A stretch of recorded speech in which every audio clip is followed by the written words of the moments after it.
C'est donc Anthropic qui a ouvert le bal ces derniers jours. Anthropic a gagné un procès. Mais quel procès? Eh bien le procès qui faisait vraiment flipper toutes les boîtes d'intelligence artificielle. Anthropic en premier, puisque c'était Anthropic qui était attaqué en justice devant la justice américaine. Je dis était parce que c'est fini, c'est soldé et c'est Anthropic qui a gagné. Qui a gagné contre qui? Contre le droit d'auteur, tout simplement. Donc c'est une coalition de plusieurs plaignants qui ont pu démontrer que Anthropic, donc Anthropic, la Logomax qui fabrique Claude, qui est passé devant la cour de justice américaine parce qu'on l'accuse d'avoir pillé des œuvres, tout simplement. Regardez, Anthropic a chopé tous les bouquins de la planète, ils ont même été jusqu'à acheter des livres d'occasion un peu paumés qui n'étaient pas numérisés pour les numériser, pour entraîner ces intelligences artificielles. Du coup, ces IA nous pillent. On n'a pas payé les bouquins. Si on les a achetés d'occasion en fait. Ouais, on les a payés, mais bon. En tout cas, on a appris à l'intelligence artificielle à lire, à comprendre ce qu'il y avait dedans, à se nourrir aussi du style des auteurs. Et cette IA, maintenant, elle nous recrache des trucs. Alors que elle fait du pognon là-dessus, il y a des abonnements et elle a été entraînée sur les livres. Alors c'est pas juste.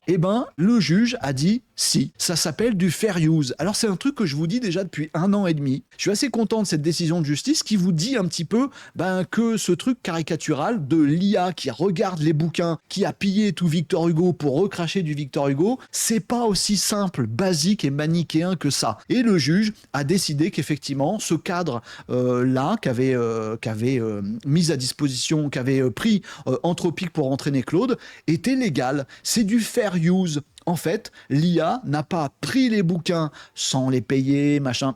Il y a des fois, il les paye pas quand même, il faudrait quand même rémunérer un peu les auteurs, ne serait-ce qu'au prix du bouquin que tu as lu. Et l'IA n'a pas pris des morceaux de bouquins pour les recracher. Non, elle s'en est servie pour s'entraîner. Comme un enfant, un élève, un étudiant, un adulte, etc.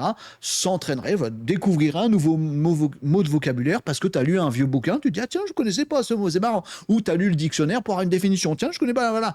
Mais ça veut pas dire que tu vas réciter le dictionnaire après, ça veut dire que tu as un mot de vocabulaire en plus. Je caricature un peu, mais c'est ça. C'est ce que vient de décider la justice américaine. Pas de problème pour Anthropic, ils ont lu tous les bouquins de la planète, ils vous ont pas demandé votre avis, ils ont le droit et ils ont pas recraché les bouquins, donc il n'y a pas de problème de droit d'auteur. Donc on arrête d'écouter les faux experts à la noix IA et puis les médias et les machins qui veulent diaboliser l'intelligence artificielle quand ils vous disent « Oh, ça a appris tous les bouquins par cœur et ça vous les recrache, c'est du pillage ». Non, c'est pas si simple. Vous n'êtes pas loin de la vérité, mais en fait, vous êtes à côté. Voilà, la justice s'est prononcée, au moins sur ce truc-là. Toutes les portes restent ouvertes s'il y a des abus. On verra bien comment ça tournera.